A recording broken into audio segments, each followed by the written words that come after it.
जय हिंद दोस्तों, स्वागत है आपका आपके अपने यूट्यूब चैनल में। दोस्तों, इस वीडियो में हम बात करने वाले हैं पीएम एसएसवी स्कॉलरशिप के मोस्ट इम्पोर्टेंट क्वेश्चंस के बारे में। जैसा कि बहुत सारे बच्चों ने 2023 में पीएम एसएसवी स्कॉलरशिप का फॉर्म डाला होगा, तो ये क्वेश्चन आपके लिए बहुत ही इम्पोर्टेंट है, क्योंकि जो हिस्ट्री है आपके एंट्रेंस एग्ज़ाम में एक अहम भूमिका निभाएगी। क्योंकि हिस्ट्री से 100 नंबर के क्वेश्चंस क्या होने वाले हैं, आने वाले हैं। और ये जो क्वेश्चन आपको स्क्रीन पे दिख रहे हैं, ये क्वेश्चन स्पेसिफिक क्वेश्चन है, क्योंकि जो 2021 में एसएसवी एग्ज़ाम हुआ था, 2022 में जो पीएम एसएसवी एग्ज़ाम हुआ था, उससे ये उठाए हुए क्वेश्चंस है। और आपकी जो बोर्ड परीक्षा में इंपॉर्टेंट क्वेश्चन होते हैं, वैसे भी क्वेश्चंस इसमें डाले गए हैं, ताकि जो 2023 में आपका पीएम एसएसवी एग्ज़ाम हो, उसमें क्वेश्चंस फंस जाएं। यानी कि क्वेश्चन बिल्कुल छटे हुए इंपॉर्टेंट क्वेश्चन है, तो इन सारे क्वेश्चंस को आपको तैयार कर लेना है। तो चलिए स्टार्ट करते हैं आपके क्वेश्चंस को। देखिए, पहला क्वेश्चन है कि जब फ्रांस छींकता है तो बाकी यूरोप को सर्दी जुकाम हो जाता है। यह शब्द, प्रसिद्ध शब्द किसका है? तो देखिए, ये प्रसिद्ध शब्द किसका है? तो मेटरनिक ड्यूक का है। और इस क्वेश्चन की मैं खासियत बता दूं कि ये 2022 के एंट्रेंस एग्जाम में आ चुका है। यानी जो पीएम एसएसवी का 2022 में पेपर हुआ था, ये क्वेश्चन पेपर में ये क्वेश्चन आया था। और बोर्ड एग्जाम में बहुत ज़्यादा ये क्वेश्चन पूछा जाता है। यानी कि इस क्वेश्चन को आप आईएमपी कर लेंगे, 1 नंबर का क्वेश्चन आप इसे याद कर लेंगे। ओके, चलिए नेक्स्ट क्वेश्चन है कि बाबा रामचंद्र जो कि एक सन्यासी थे, निम्न में से किस आंदोलन के नेता थे? तो जो बाबा रामचंद्र जो सन्यासी थे, वो गिरमिटिया मजदूर के तौर पे फिजी में काम कर चुके थे। यानी कि वो क्या थे? एक अनुबंधित मजदूर थे। और वो कहाँ के थे? तो अवध के का जो किसान आंदोलन था, उसके नेता थे। अवध का जो किसान आंदोलन है, उसके नेता कौन थे? तो बाबा रामचंद्र जी थे। तो इसका ऑप्शन ए वाला क्या होगा? मतलब पहला वाला क्या होगा? सही होगा। और इस बार जो आपके एग्जामिनेशन होंगे, ओएमआर सीट पे होंगे, ऑफलाइन होंगे, क्योंकि अगली बार ऑनलाइन हुए थे और इस बार आपको सेंटर पे जाके ऑफलाइन एग्जाम देना होगा और आपको ओएमआर सीट में आंसर फिल करना पड़ेगा। देखिए, नेक्स्ट क्वेश्चन है कि आरंभिक 19वीं सदी में भारत से ब्रिटेन को सूती कपड़े के निर्यात में आई कमी के पीछे क्या कारण था? कारण बिल्कुल साफ था, क्योंकि जो ब्रिटेन था वो आयातित कपास पर कर लगा दिया था। ओके, उसने क्या किया था? ब्रिटेन में आयातित कपास पर कर लग गया। यहाँ पे देखिए आयोजित लिखा गया है गलती से पीडीएफ में, लेकिन यहाँ पे क्या रहेगा? आयातित। यानी कि ब्रिटेन में आयातित कपास पर कर लग गया था, जिसकी वजह से क्या हुई थी? निर्यात में मतलब निर्यात में कमी आ गई थी। ओके, देखिए नेक्स्ट क्वेश्चन है कि भारत में संपूर्ण प्रिंटिंग प्रेस निम्न में से कौन लेकर आए? तो भारत में प्रिंटिंग प्रेस कौन लेकर आए थे? तो पुर्तगाली लेकर आए थे, पुर्तगाली एवं धर्म प्रचारक। ओके, तो कौन लेकर आया था संपूर्ण प्रिंटिंग प्रेस? तो पुर्तगाली लेकर आए थे। अब नेक्स्ट क्वेश्चन है कि संसाधनों को संभावित विकसित भंडार सुरक्षित के रूप में निम्न में से किस आधार पर वर्गीकृत किया जाता है? क्या उद्यम के आधार पर, विकास के आधार पर, स्वामित्व के आधार पर, समाप्यता के आधार पर? तो जो विकास के आधार पर है, उस पे क्या किया जाता है? वर्गीकृत किया जाता है। और विकास के आधार पर मतलब उसको क्या किया जाता है? वर्गीकृत किया जाता है संसाधन को। ओके, नेक्स्ट क्वेश्चन है कि नीचे दिए गए चारों घटकों में से कौन सा एक घटक राजनीतिक दल का अनिवार्य घटक नहीं है? क्या दबाव समूह? तो दबाव समूह भी भाई राजनीतिक दल का एक घटक है, नेता भी है। और सक्रिय जो सदस्य हैं वो भी क्या है? राजनीतिक दल का अनिवार्य घटक है। लेकिन जो अनुयायी है वो राजनीतिक दल का एक मतलब कि अनिवार्य घटक नहीं है। और दोस्तों, मैं आपको साफ साफ बता दूं कि आपके ऐसे ही क्वेश्चंस मैं आपको डेली प्रैक्टिस करवाऊंगा, मैथ के, साइंस के और सोशल साइंस के। ज़्यादातर पीएमएसएसवी के क्वेश्चंस रहेंगे उसमें। तो आप इस चैनल को ज्वाइन कर सकते हैं, क्योंकि जब तक आपके एसएसवी के एग्ज़ाम नहीं हो जाते हैं, तब तक ये चैनल आपकी हेल्प करेगा। देखिए नेक्स्ट है कि पर्यावरण में उपलब्ध ऐसी प्रत्येक वस्तु जो मानव आवश्यकता को संतुष्ट करने में प्रयुक्त की जा सकती है, को संसाधन कह सकते हैं। निम्न में से कौन सा तत्व संसाधन होने के लिए आवश्यक नहीं है? तो जो तकनीकी रूप से व्यवहार हो योग्य होना चाहिए, आर्थिक रूप से व्यवहारिक होना चाहिए और सांस्कृतिक रूप से भी मान्य होना चाहिए।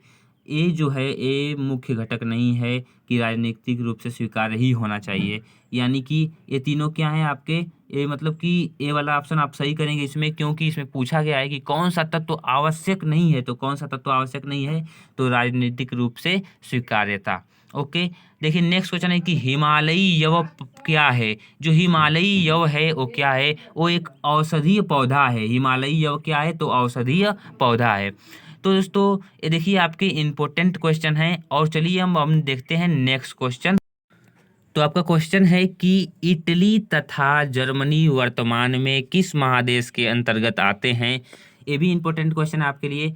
तो जो इटली और जर्मनी है वो किस महादेश में आते हैं, तो यूरोप महाद्वीप में, चाहे महादेश में आते हैं। तो कौन सा ऑप्शन सही है, यहाँ पे सी वाला ऑप्शन आपका बिल्कुल सही है। दूसरा क्वेश्चन है कि फ्रांस में किस शासन वंश की पुनः स्थापना वियना कांग्रेस के द्वारा की गई थी। जो वियना कांग्रेस में जो वियना संधि हुई थी, उसके बाद किसको फिर से फ्रांस में किस वंश को लाया गया था, तो जो पहले बुर्बो वंश था यानी उसी को फिर से स्थापित किया गया था। यानी लुईस सोलावा के समय वो बुर्बो वंश का खात्मा हुआ था, लेकिन फिर से वियना संधि के बाद किसको स्थापित किया गया था, बुर्बो वंश को स्थापित किया गया था। नेक्स्ट क्वेश्चन है कि मेजनी का संबंध किस संगठन से था। तो जो मेजनी था उसका संगठन, मतलब उसका कौन सा संगठन था, तो कार्बोनारी। किससे संबंध था, तो कार्बोनारी संगठन से संबंध था। नेक्स्ट क्वेश्चन है कि इटली एवं जर्मनी के एकीकरण के विरुद्ध निम्न में से कौन था। जो इटली और जर्मनी के एकीकरण के विरुद्ध कौन था, तो जो ऑस्ट्रिया दिख रहा है आपको, वो इटली और जर्मनी के एकीकरण के विरुद्ध था। मैं जल्दी जल्दी क्वेश्चंस बस करवा रहा हूँ आपको, तो आप थोड़ा सा वीडियो को मतलब फुल वॉच करेंगे और अपने सभी दोस्तों के साथ शेयर करेंगे, क्योंकि ये जो क्वेश्चन है बहुत ही इंपॉर्टेंट है। जितने भी लोग एसएससी का एग्ज़ाम भरे हैं उन लोगों के पास ये वीडियो आप शेयर कर देंगे। देखिए पांचवा क्वेश्चन है कि काउंट काबूर को विक्टर इमैनुअल ने किस पद पर नियुक्त किया। जो काउंट काबूर था उसको जो विक्टर इमैनुअल था वो किस पद पर नियुक्त किया, तो प्रधानमंत्री के पद पे नियुक्त किया था। गैरिबॉल्डी पेशे से क्या था। नेक्स्ट क्वेश्चन है कि गैरिबॉल्डी जो था वो पेशे से क्या था। तो जो गैरिबॉल्डी था वो एक नाविक था। क्या था, नाविक था। इसने लाल कुर्ती सेना का गठन किया था। ये भी बात आप याद रखेंगे क्योंकि ये भी बात बहुत इंपॉर्टेंट है। नेक्स्ट है कि जर्मन राइन राज्य का निर्माण किसने किया था। तो जो जर्मन राइन राज्य का निर्माण था वो नेपोलियन बोनापार्ट भाई जी ने किया था। यानी नेपोलियन बोनापार्ट को आप भूलेंगे नहीं, क्योंकि इनसे बहुत सारे संबंधित क्वेश्चन आते रहते हैं। अब देखिए नेक्स्ट है कि जालवे राइन कैसी संस्था थी। तो जो जालवे राइन थी वो व्यापारियों की संस्था थी। किसकी संस्था थी, तो व्यापारियों की संस्था थी। नेक्स्ट क्वेश्चन है कि रक्त एवं लौ की नीति का अवलंबन किसने किया। भाई क्या मेजिनी ने किया, कि हिटलर ने किया, कि बिस्मार्क ने किया, कि विलियम प्रथम ने। तो जो रक्त एवं लौ की नीति है वो बिस्मार्क ने अपनाई थी। रक्त एवं लौ की नीति बिस्मार्क ने अपनाई थी। नेक्स्ट क्वेश्चन है कि फ्रैंकफर्ट की संधि कब हुई थी। यहाँ पे चार ऑप्शन है कि फ्रैंकफर्ट की संधि कब हुई थी। तो जो 1871 है उसमें फ्रैंकफर्ट की संधि हुई थी। नेक्स्ट क्वेश्चन है कि नेपल्स की क्रांति कब हुई थी। तो जो नेपल्स की क्रांति है आपकी 1821 में हुई थी। नेपल्स की क्रांति, इसको एक बार कंफर्म कर लेंगे, कन्फ्यूजन लग रहा है, बट जो नेपल्स की क्रांति थी वो 1821 में ही हुई थी। नेक्स्ट क्वेश्चन है कि चर्चिस्ट आंदोलन कहाँ हुआ था। तो जो चर्चिस्ट का आंदोलन हुआ था वो क्या फ्रांस में हुआ था, ऑस्ट्रिया में हुआ था, हंगरी में हुआ था। तो ये तीनों के तीनों ऑप्शन गलत हैं। जो चर्चिस्ट का आंदोलन था वो इंग्लैंड में हुआ था। कहाँ हुआ था, इंग्लैंड में हुआ था। ओके चलिए नेक्स्ट क्वेश्चन है कि यूनान को एक स्वतंत्र राष्ट्र घोषित किया गया था कब। तो 1832 में यूनान को एक स्वतंत्र राष्ट्र घोषित किया गया था। नेक्स्ट क्वेश्चन है आपका कि कार्बोनारी संगठन किस वर्ष हुआ था। यानी जो कार्बोनारी है संगठन वो किस वर्ष हुआ था। तो कार्बोनारी संगठन जो है वो 1810 में हुआ था। कार्बोनारी का संगठन जिसमें मेजनी शामिल था। ओके एंड्रियोनोपोल की संधि कब हुई थी, इसको आप कमेंट करके बताएंगे। इसको आप देख लेंगे एक बार, क्योंकि ऑप्शन में कन्फ्यूजन लग रहा है। तो एंड्रियोनिपोल की संधि कब हुई थी। एक क्वेश्चन आपके लिए छोड़ता हूँ कि एंड्रियोनिपोल की संधि कब हुई थी, आप इसे बताएंगे कमेंट करके। एंड्रियोनिपोल की संधि किन देशों के बीच हुई थी। तो तुर्की और रूस के बीच एंड्रियोनिपोल की संधि हुई थी। तुर्की और रूस के बीच एंड्रियोनिपोल की संधि हुई थी। 17वां है कि सेडान का युद्ध किनके बीच हुआ था। तो जो सेडान का युद्ध है वो फ्रांस और प्रसा के बीच में हुआ था। किसके बीच हुआ था, फ्रांस और प्रसा के बीच सेडान का युद्ध हुआ था। 18वां है कि पोलैंड के विद्रोह को किसने कुचल दिया। तो जो पोलैंड के विद्रोह को किसने कुचल दिया, तो तो पोलैंड के विद्रोह को किसने कुचल दिया, इसका भी ऑप्शन फोर्थ नहीं मिल रहा है।